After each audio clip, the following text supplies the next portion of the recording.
In this lecture, we're going to finish off our section on integration. Now, we've been working our way through these topics, and today we're going to look at so-called rationalising substitutions and Weierstrass substitutions.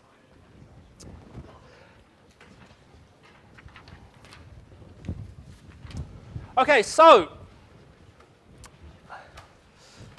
let's just get straight into it and do an example. Here is an integral whose integrand here is not a rational function. It's not a rational function. Okay, so we cannot use the techniques that we've been doing, like partial fractions, to solve this problem straight out. But the question is, can we make it a rational, the integral of a rational function? What do you reckon? Yes, we can. Now, the thing that gets in the way here is this power of 1/4. Okay, if that power was an integer, 1, 2, 3, then we could, it is a rational function, and we could apply our techniques. So can anyone suggest a suitable substitution to make this a rational, the integral of a rational function? Say again? Oh, yes. The suggestion is x equals u to the power of 4. Well, that's what we're going to do. Actually, I'm going to switch it around a little bit and let u equal x to the 1/4. So if you rearrange that, you get x equals u to the power 4. Now, with substitutions, you of course need the differential. We need to calculate dx in terms of du. So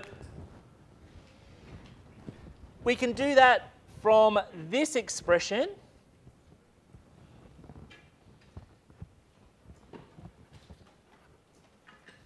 It's going to be 4u cubed du. So now I can take those pieces and substitute them in, and hopefully we'll get something that we can compute.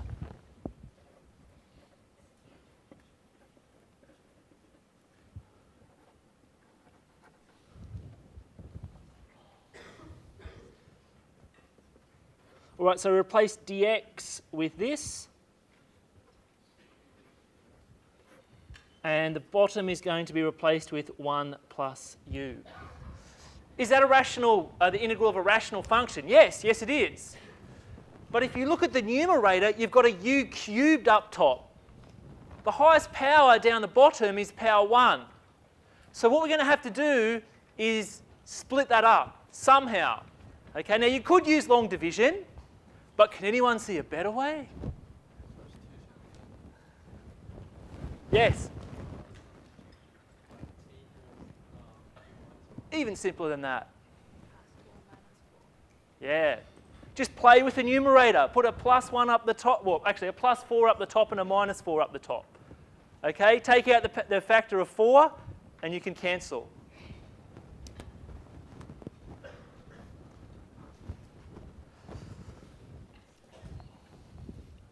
So I'm going to take out that factor of 4. I'm going to add 1 and take 1 away.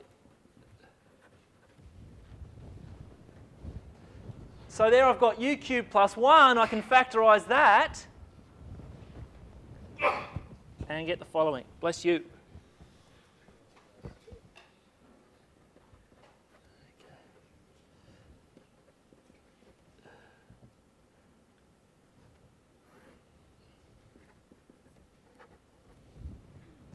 Okay, so now I can split that up and cancel.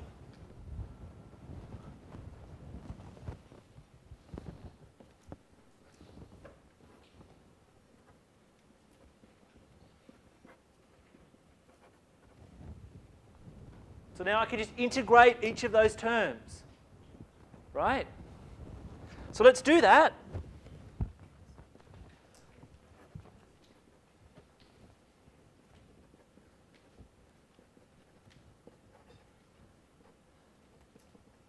Now I'm just going to put the plus c out on the right-hand side.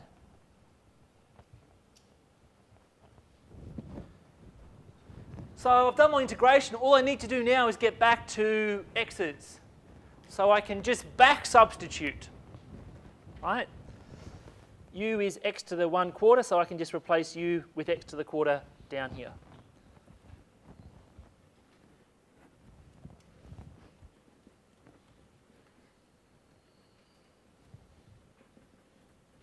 Oh, sorry, x.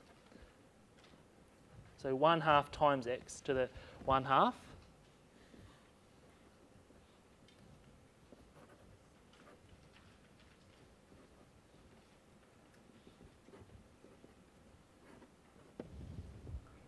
Done.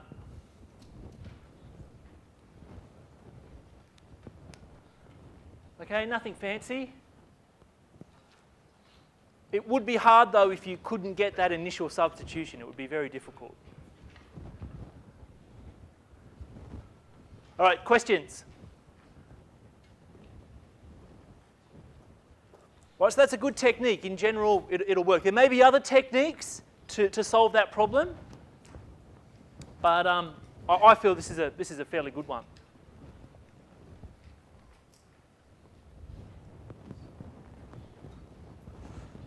Okay, so that's one substitution that can get you to that's one technique that can get you to the integral of a rational function. Let's look at another one.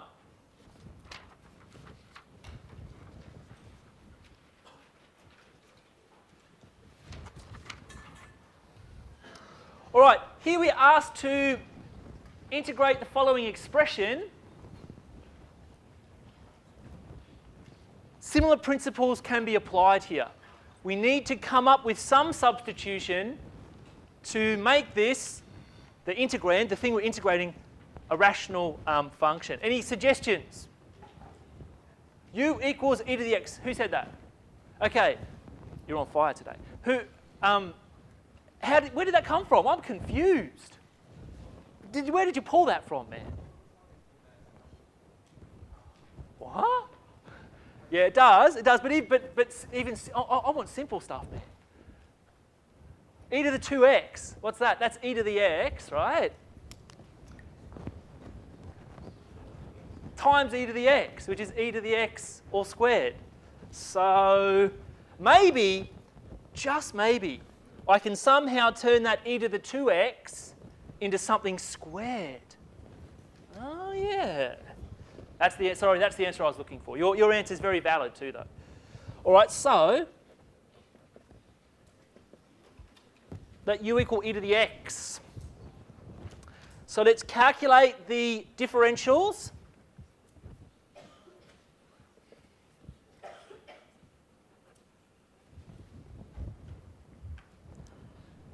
What we would like to do is get that differential du in terms of I guess u, right? So you actually want to substitute this dx out. So you want to get dx in terms of du and u. So I can just substitute in here.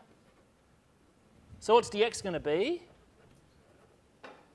It's going to be 1 on u du.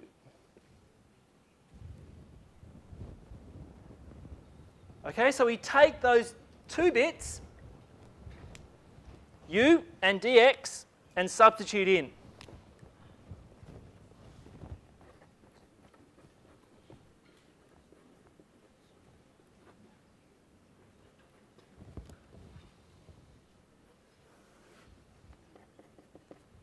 All right, so we're going to get this for dx, and this is going to be u squared minus 1. All right. So now what? Anyone? No, you've said enough. You're on fire. Let someone else have a go. Anyone? Up the back, the corporate box. Anyone? Come on. Oh, good attempt. Almost. U equals sec theta, because we've got a u squared minus 1. Okay? So this now involves a trig substitution, right?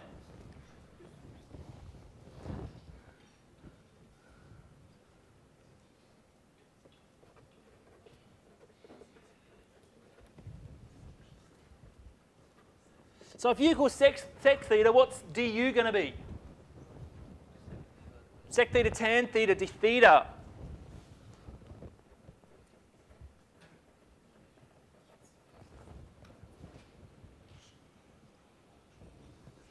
All right, so let's substitute in and see what we get.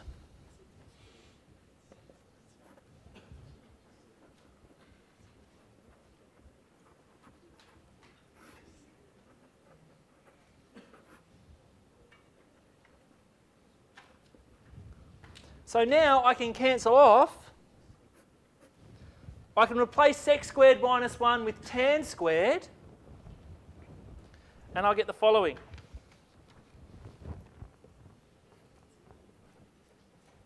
Now I don't need to worry about absolute values here because I guess implicitly in this substitution I'm only considering theta strictly between 0 and pi on 2, okay?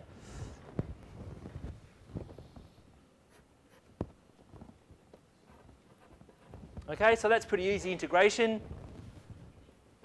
Theta plus a constant. So now what we need to do is get back to our original x's. Okay, so first let's go back to the u's. If u equals sec theta, then theta is going to be sec inverse u.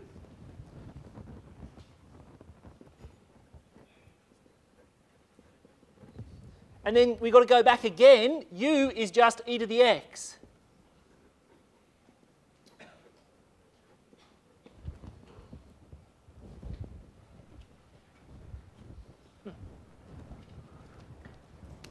Okay, so that's a difficult problem. It involves two substitutions. Okay, where does that sit on the scale of what you might get? It's probably no. It's above what you'd see in a class test because it's too involved for 20 minutes, right? Like, well, one question out of 4 in 20. You may get something like that in the end exam. Yes. Yep. You could, yes, you could. That's an excellent question. The question is, why not use a different substitution? Yes, you can absolutely do that. Okay, the substitutions that I'm solving these problems with are not necessarily unique. So I could use one substitution, you could use a different substitution, and we could both come up with the same answer. Okay? Yes, excellent. Good question. Any other questions? Yes. Why not just let e to power x equals x? Yeah, right. You could do that as well. Okay? So I'm trying to give you the simplest, it's not the shortest solution, but hopefully it's the one that makes the most sense. You can use other substitutions, absolutely. Oh, yes. Yes. Yes. It should be. That's a good question too. Okay. In a previous lecture, we met Oliver Heaviside. Let me introduce you to the work of a German mathematician called Carl Weierstrass. Now, Carl Weierstrass is famous for many, many things. Okay, for example, continuity. He was the guy that actually nailed down the definition of continuity. So you can thank him for that. He's also famous for a so-called T substitution, which I've underlined. Okay? No, it's not the T substitution. It's the Weierstrass substitution. Okay? Now, who was Weierstrass? I'm glad you asked. Weierstrass went to university in Germany, and his dad wanted him to be a banker. A banker. All right? Wanted to go into finance and make lots of money. But Carl was having none of it. So he just studied, he refused to go to any lectures. He just studied maths in his own time, and he used to drink a lot and get into fights. He also did a lot of fencing, you know, with swords and stuff. So anyway, after 4 years, he returned home without a degree. But you know, he didn't care. He was doing what he liked. Okay, maybe some of you feel the pressure that your parents put on you. Anyway, Weierstrass was a bit of a rebel. Anyway, he made some of the most wonderful advancements in maths. So this is one of them. Okay, so what's this useful for? The Weierstrass substitution is useful for integrals involving a rational expression in sine and or cos. So let me just show you what that, something like that. Okay, that's a tough integral. Now, this little magic substitution,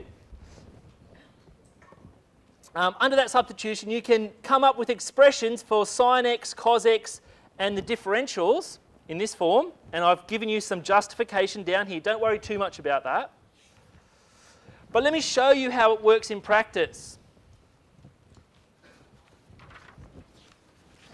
Before we get to that, though, why would you want to integrate something like this? Why? Okay, what? Who said because you told me to? No, that's not right. Okay? I mean, that is a strange looking integral. So what I'm going to do before I solve it is actually give you, it's a rather confected example, but you know, my heart's in the right place.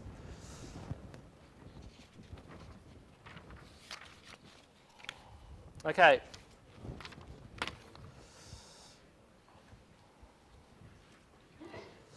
All right, this is another very common problem in physics, in applied science and engineering, where you're given an object and you want to calculate the mass, and you know the density of the object, right, at each point. In this example, we've got a thin plate in the xy plane that occupies this kind of discular region. Now, I've changed these, so I think your notes has got a pi on 4 here, so you might just want to adjust that.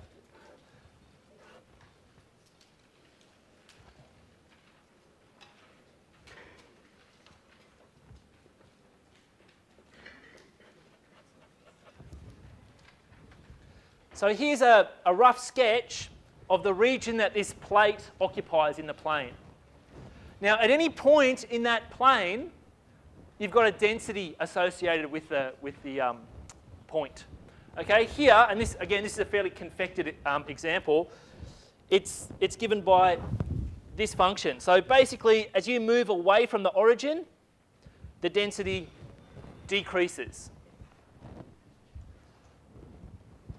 Okay, so to calculate the total mass of the plate, essentially you integrate the density over this two-dimensional region. Now, don't worry too much about these double integral signs. Just think of them as one integral inside another. You do the inside integral first, and then you do the outside integral. Now, that's a tough integral. That's a tough integral. Okay, so as I've shown you in other examples, we make a substitution to reduce this to a simpler problem. Now, if you do that, you actually get down to this example. So you can think of integrating these two things separately and multiplying them together. All right? Again, a slightly confected example, but one of the places where integrals of cosine and sine pop up is when you switch to polar coordinates and you need to do something. Okay? Very, very important. Very important. All right, so let's do the example and see how it works. I'm going to show you one that I've prepared earlier first. Here we're asked to show that I defined by this integral is pi divided by root 3 on 3. So let's just step through it. We make the Weierstrass substitution. And then we can write cos x in terms of t, and also calculate the differentials. Then you just substitute in for cos x up here and dx up here, and you get some nice cancellation. We get the integral of this function here, which can be integrated at once. Okay, that's pretty good. Pretty good. All right, so let's do this problem here. So we're going to let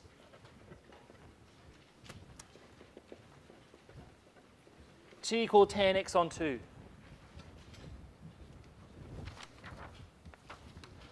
So using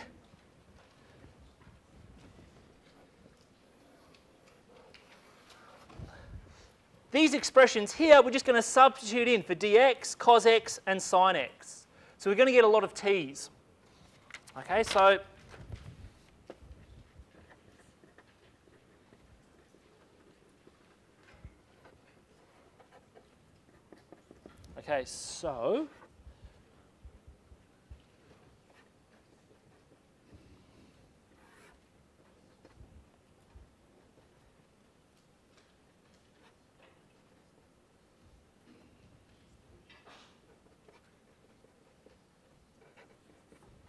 So we've got a big mess. All we need to do is simplify and then perform the integration. So if we simplify here, we can actually cancel off the 1 plus t squareds. Okay, you actually get a common factor of 2 in the top and the bottom, and you can cancel that off, and it's reduced to this.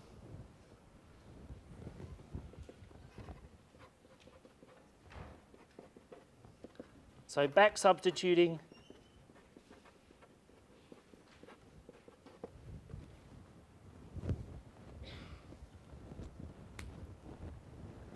we end up with this. That's a hard integral. Anyone seen anything like that before? That t substitution? A couple of people. At the back? You guys seen it? Yes? Yes? At school? Yeah. Did you know it was Weierstrass? No, you just called the t substitution, right? We've got to give Weierstrass his dues, you know? All right, questions. Would you get something like that in a class test? No way. If you get something like that, you come to me. All right? Storm out of there and go, nah, this isn't on. Okay? This is even, I would say that this is even beyond the end of semester test as well. Okay? All right. I'm going to stop here. Tomorrow is an important lecture. We now finish section 2. Okay? So I'll see you all tomorrow.